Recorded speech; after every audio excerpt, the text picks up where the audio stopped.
വിദഗ്ധരായ ഷെഫുമാരുടെ നേതൃത്വം Indian, Chinese, Arabian വിഭവങ്ങൾ വളരെ കൃത്യതയോടെ ഹൈജീനിക്കായി കഴിക്കുവാൻ Indian bakes and restaurant, town square, Wandoor. Fried ചിക്കന്റെ രുചിയെ മാറ്റിമറിച്ച പോഗോ ഇനി വണ്ടൂരിലും. സൗജന്യ ഹോം ഡെലിവറിയും ലഭ്യമാണ്.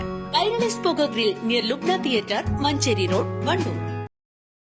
പെരിന്തൽമണ്ണ നിയമസഭാ തെരഞ്ഞെടുപ്പിൽ മുസ്ലിം ലീഗ് സ്ഥാനാർത്ഥിയായിരുന്ന നജീബ് കാന്തപുരത്തിന്റെ വിജയം 6 വോട്ടിനെന്ന് ഹൈക്കോടതി. LDFന്റെ തെരഞ്ഞെടുപ്പ് ഹർജി തള്ളി ഹൈക്കോടതി പുറപ്പെടുവിച്ച ഉത്തരവിലാണ് ഭൂരിപക്ഷം പുനർനിർണയിച്ചത്. നജീബ് കാന്തപുരം 38 വോട്ടുകൾക്ക് വിജയിച്ചതായാണ് തെരഞ്ഞെടുപ്പ് കമ്മീഷൻ പ്രഖ്യാപിച്ചിരുന്നത്. 2021 നിയമസഭാ തെരഞ്ഞെടുപ്പിലെ ഏറ്റവും കുറഞ്ഞ ഭൂരിപക്ഷവും ഇതായിരുന്നു. LDF തർക്കമുന്നയിച്ച 348 വോട്ടുകളിൽ സാധുവായത് 32 മാത്രമാണ്. സാധുവായ വോട്ട് LDFനെന്ന് കണക്കാക്കിയാലും UDF 6 വോട്ടിന് ജയിക്കുമെന്നും കോടതി വ്യക്തമാക്കി. ഇത്തരമൊരു സാഹചര്യത്തിൽ മാറ്റിവെച്ച വോട്ടുകൾ എണ്ണേണ്ടതില്ലെന്നും ഹൈക്കോടതി നിരീക്ഷിച്ചു. നജീബിന്റെ വിജയം ചോദ്യം ചെയ്തുകൊണ്ട് LDF നൽകിയ ഹർജി തള്ളിയ വിധിയിലാണ് കോടതിയുടെ നിരീക്ഷണം.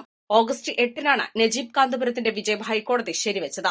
തെരഞ്ഞെടുപ്പ് റദ്ദാക്കണമെന്നാവശ്യപ്പെട്ട LDF സ്ഥാനാർത്ഥി KPM മുസ്തഫ നൽകിയ ഹർജി ജസ്റ്റിസ് CS സുധ അധ്യക്ഷയായ സിംഗിൾ ബെഞ്ചാണ് തള്ളിയത്. 38 വോട്ടിനാണ് തെരഞ്ഞെടുപ്പിൽ നജീബ് വിജയിച്ചിരുന്നത്. കോവിഡ് രോഗികളും പ്രായമായവരും വീട്ടിലിരുന്ന് ചെയ്ത വോട്ടുകളിൽ 348 ഉദ്യോഗസ്ഥരുടെ ഒപ്പും സീലുമില്ലെന്ന കാരണത്താൽ വരണാധികാരി അസാധുവാക്കിയിരുന്നു. നടപടി ചോദ്യം ചെയ്തായിരുന്നു മുസ്തഫ ഹൈക്കോടതിയെ സമീപിച്ചത്. മണ്ഡലത്തിലെ 340 പോസ്റ്റൽ വോട്ടുകൾ സാങ്കേതിക കാരണം പറഞ്ഞ് എണ്ണിയില്ലെന്നും ഇവയിൽ 300ഓളം വോട്ടുകൾ തനിക്ക് ലഭിക്കേണ്ടതെന്നുമായിരുന്നു ഇദ്ദേഹത്തിന്റെ വാദം. News desk, east live.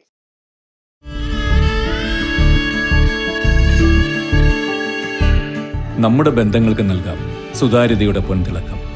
Beauty mark golden diamonds, specially for you. എല്ലാ ഇലക്ട്രോണിക്സ് ഉപകരണങ്ങളും മികച്ച സെലക്ഷനിലും യഥാർത്ഥ വിലക്കുറവിലും ലഭ്യമാണ്.